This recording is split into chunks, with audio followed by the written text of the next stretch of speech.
Hello Taurus, welcome to the Plaid Sheep Oracle. For this round of readings, I've been pulling a card from the Goddess Knowledge deck. And you, so interestingly, got Hera. And she's a particularly fantastic Hera. With all of her, her peacock feather robe. And Hera, right, she's a difficult figure. She's one of those figures who's kind of gotten shunted into the jealous wife box, right? If you watch that 90s show Hercules, she's the villain. She's always, interfering and trying to kill Hercules off because of Zeus's philandering. But she is, right? She's a queen. She is sovereign. She is mature. She's powerful, right? She has sight, right? Those peacock feathers, right? They're like eyes, enabling her to see.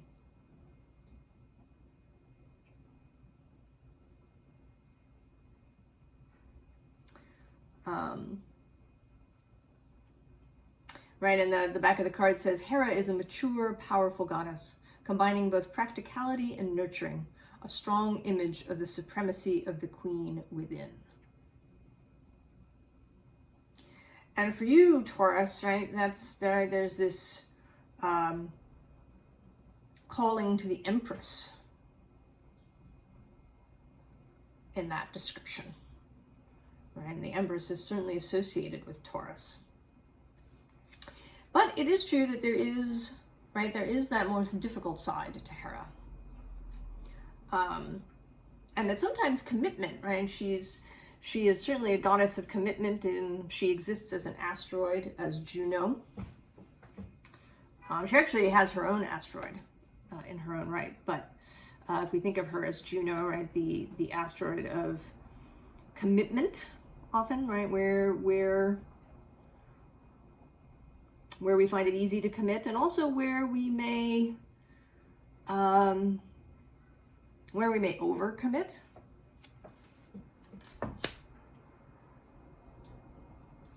Perhaps where we may get stuck, right? Like we said, we sort of like, making a promise and then getting trapped in it, even when it no longer works. And there's also a sense, right, of doing things alone and on your own. And that can happen, right? The early signs of the zodiac are very individual signs, right? Aries, Taurus, Gemini, and Cancer.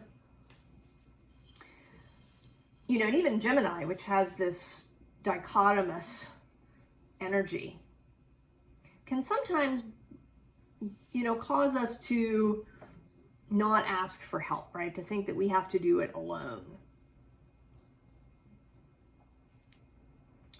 And so you begin here auspiciously with the sun. Yeah, it's sort of, and it's a very, right, it is an illuminating sun, right? The figure here is in meditation, right? Her whole crown chakra and her head is all lit up, right? She's receiving clarity and information. But right underneath it is this Seven of Inspiration, this efforting kind of card, right? So what I'm seeing here, right, is that the sun is shining down on you, providing clarity and information, but you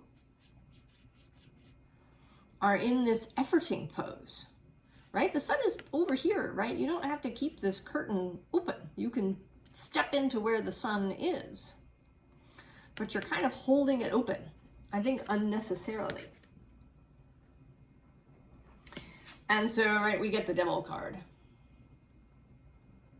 right? All of that programming that we all have, that we can fall back into really easily. I mean, your last reading talked about you dropping the burden, right? This sort of burden of holding up the earth. And I think this is kind of a continuation of that reading, right? Here, talking about other ways, right, that you kind of hold yourself up.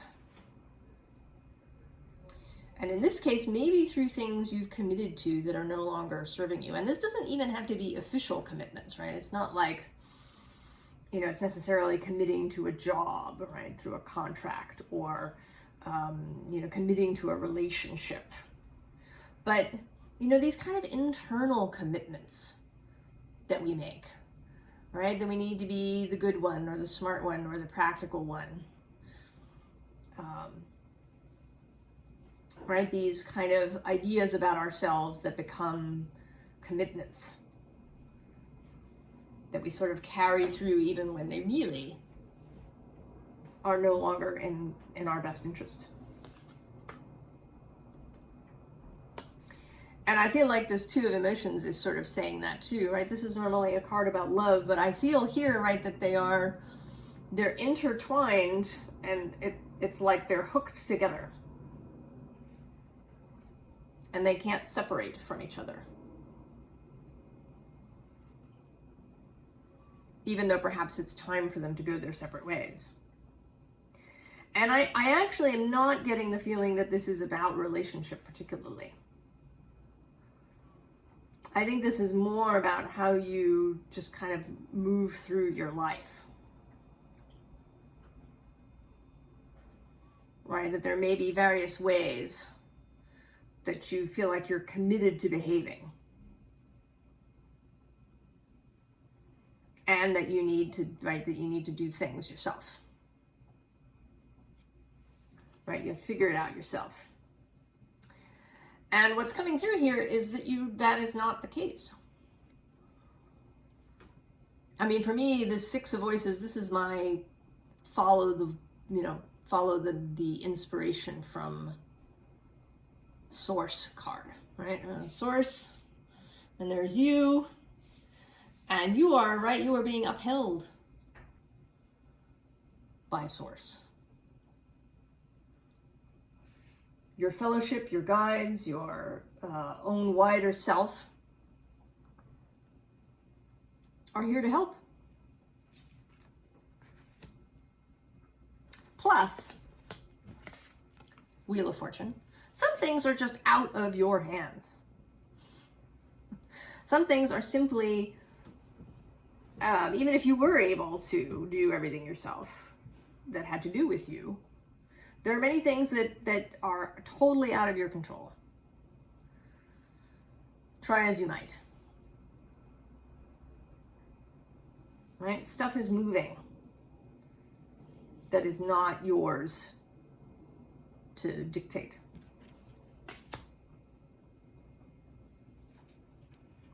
Right? You, like all of us, have help. I don't know if maybe you don't talk to your guides, to your invisible fellowship. If you're new to this whole journey and this idea that there's this non-physical world with beings and energies that you can communicate with, if you're new to that, right? Maybe you don't know. Or maybe you've just been silent. Or maybe you feel they've been silent. I feel like this is you underneath. Right? That there's this counsel that's here. And right, there's this connection through the heart. But you look, right, you look a little sad. Right? Like you're not really feeling it. Like this, right? These incoming messages coming down, both through the crown and in the heart, are not getting through.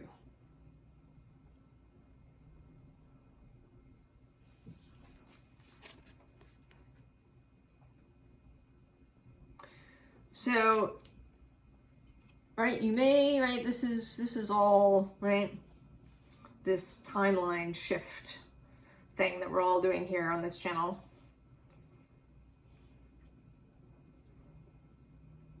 It's another step. You know, I don't think that there's just one portal. I think that there's many, right? We cross many thresholds. That each one reveals something new, brings us to a new place, right? Each timeline that we cross over into brings new things. So this is another step along the way.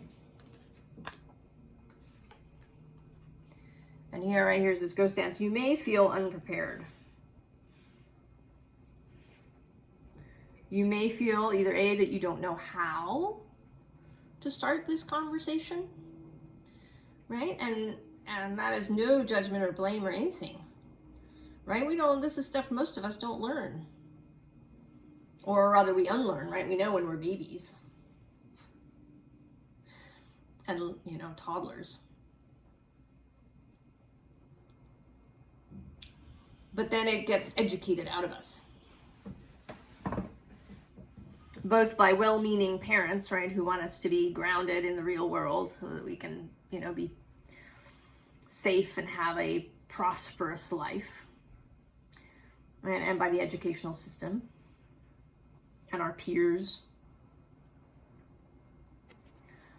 If you read any of Pam Grout's books, I can't remember which one it's in, but she talks about a story that some friends of hers told, I think, or somebody told, right? They had a little boy who was about 4, and then they had a second child, a little girl.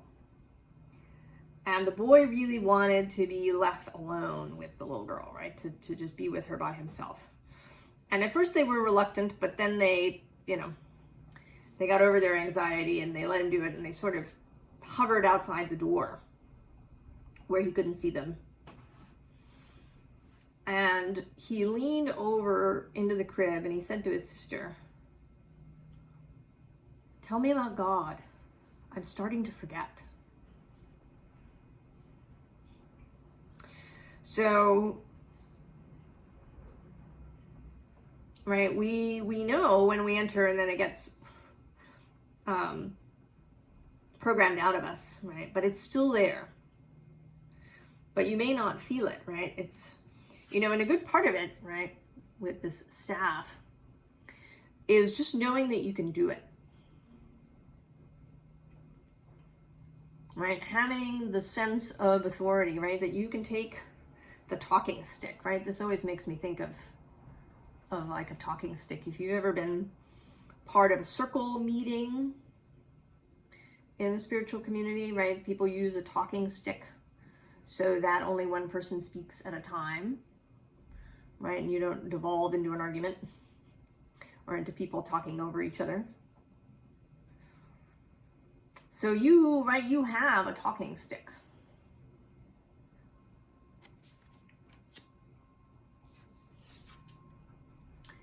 And then there's the serpent, which is the other part, which is, right, you have to know that you have the authority, and you have to believe that it's possible.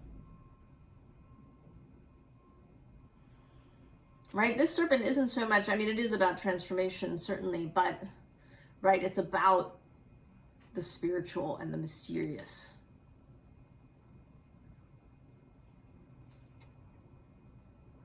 Right? It's a little hard to tell. I mean, and we seem to think that this is 2 snakes, but there's also the possibility that it's 1 snake with 2 heads, 1 on each end.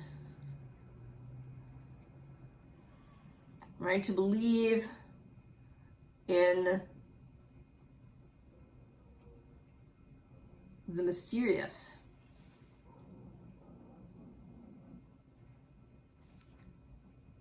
in the strange, in the otherworldly, in the things that we haven't been taught.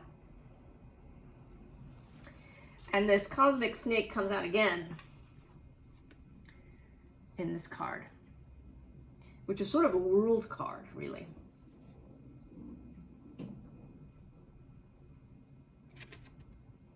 In this deck, right? A card of spirit.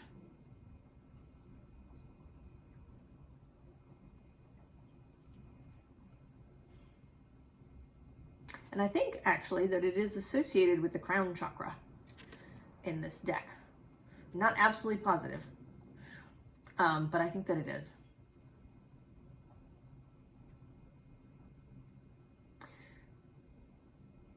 So, right, this is more of that spirit and earth energy. Right, that there is always this new world preparing to be born. And that information is arriving.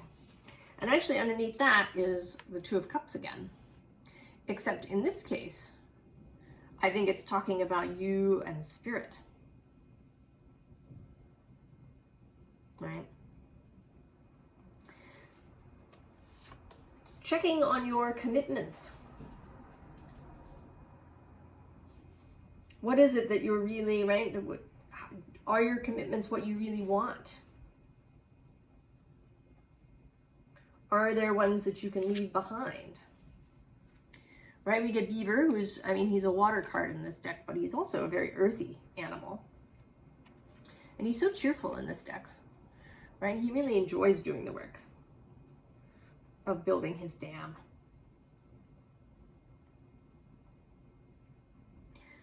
So it's possible for you, Taurus, to not feel, right, to not feel that burden of these commitments, to do the things that you enjoy doing, right? The Beaver builds dams. He doesn't, you know, try to build houses, and he doesn't, you know, try to grow the trees that are going to be the dam. He does what is his to do. And the same is true of the Emperor. The Emperor knows what is his and what is not when he is in balance. All right, the dark side of the Emperor is, right, is to perhaps be over controlling, to try and do it all. But this Emperor absolutely knows what is his to do and what is not.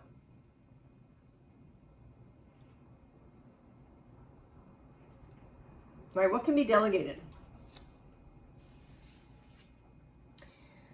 And Spirit is here to do its part. Right, you didn't just arrive here alone, to do this human life alone. You have a whole soul family, like a soul, it's like a soul stream. You know, I think that because we're individuals, right, we're in these separate bodies, we kind of envision souls as being that way too, and I don't think that it's true. I believe that souls are much less individualized, right? That spirit exists in streams that can morph and mesh and shift.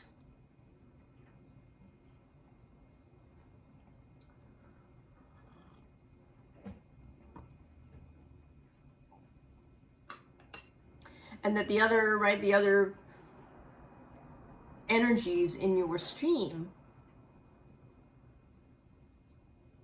are there as your guides, as your fellowship, right? The connection that your wider self has through them to source. And you can hear that. You may need, right, to learn what your particular way of listening is. Right? You may find it in automatic writing, or you may find it in divination methods, right? Cards or scrying, or the I Ching, or tea leaves. Right? These are all really ways to kind of get the thinking mind out of the way. Right? With tarot cards, it's with imagery. You know, and in a scrying bowl, it's the shapes and shadows that become images in the mind.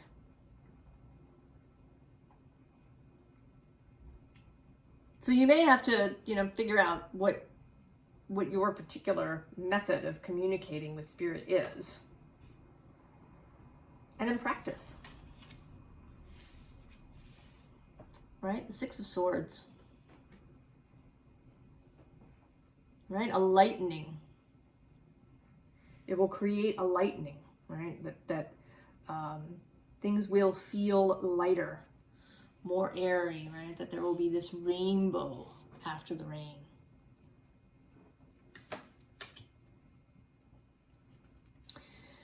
And then, right, we have this elephant who's sort of a hermit energy. Right, this is, right, the spirits are there to help you, right, maintain your flame.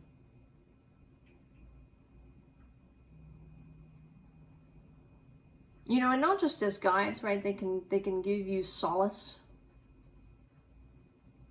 There's someone to talk to if you're having a bad day, not even because you want a solution, but just because you have a burden you want to share. And maybe isn't, you know, maybe there isn't a human, or maybe it's a very spiritual burden. Maybe it's, you know, just talking about things you've seen or experienced.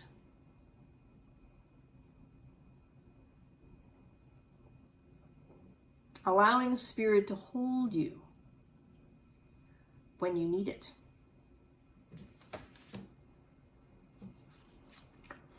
Right? They're all there. Your whole family. Your whole family in this Eight of Fire.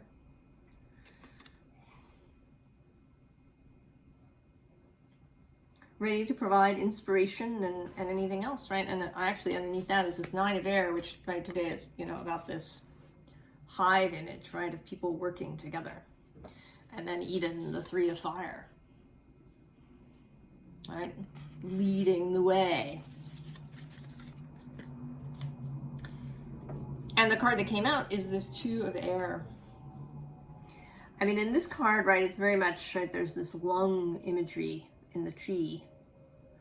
But the Two of Air and the Two of Swords can be described as making decisions through the combining head and heart.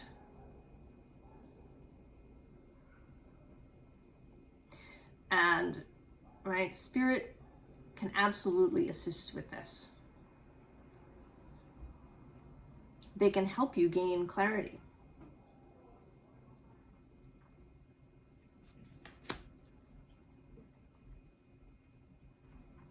So on the advice front, we have this Six of Pentacles. And there's a couple of things there. One is, right, that the Six of Pentacles is about reciprocity, right? Giving and receiving. So you shouldn't just be giving. You shouldn't just be doing, Taurus, all of the time by yourself. Right? That it's a give and take. And also, right, there's this clock. So it's time, Taurus. The time has come.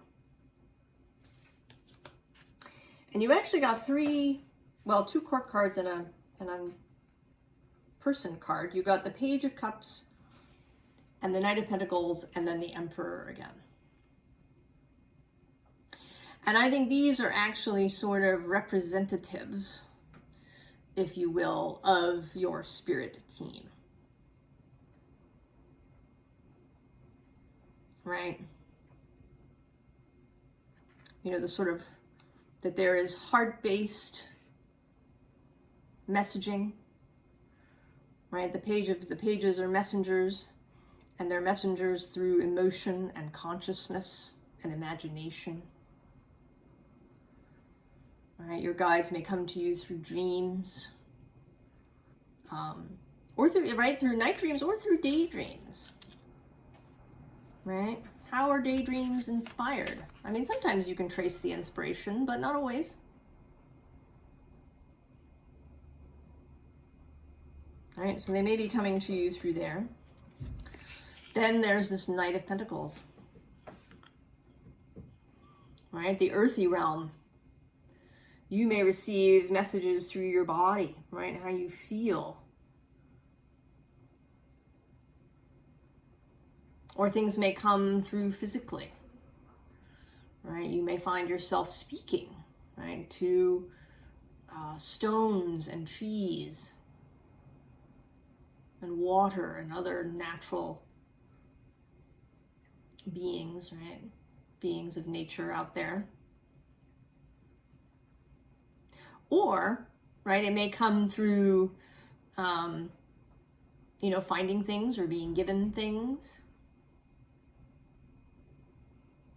that turn out to be useful.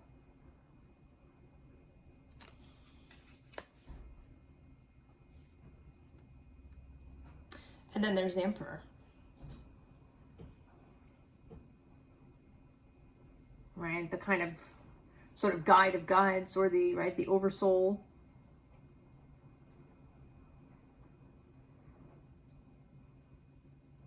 Right, who is always there to be called upon.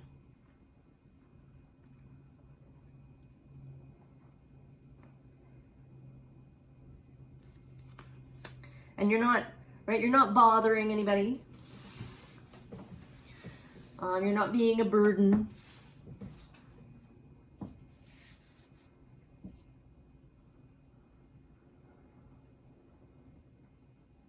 You know, when you came here, you may have been interested initially in really experiencing things, right, like as a human being, right, connecting only with other humans. But something is changing, Taurus. It's time to reevaluate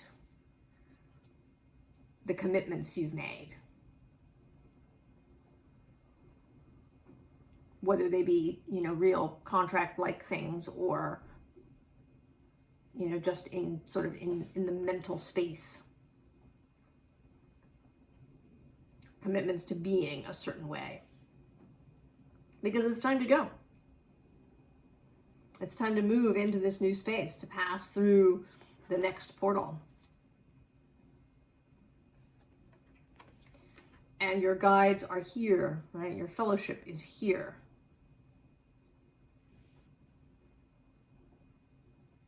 Right? That is a commitment that doesn't go away. Right? Your commitment to each other. When you all got together and decided that your piece of the stream would come and be in this human body. And if any of you had been human before, you'd know, right? You were going to need help.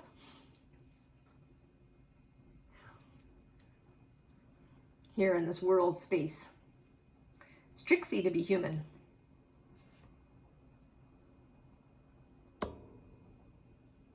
So if you haven't opened the conversation before, please do that, Taurus. There's many different resources out there for, you know, sort of talking to your fellowship.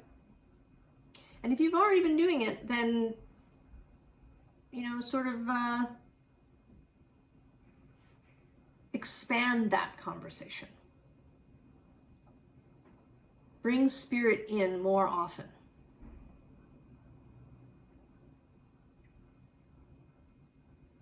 They're there waiting. Always. I shouldn't even say waiting, right? They're sort of ready in their space to speak to you with encouragement and guidance. They love you very much, Taurus, and are here for you. I wish you the very best, Taurus, in this new part of your journey. And I'll see you next time. So long.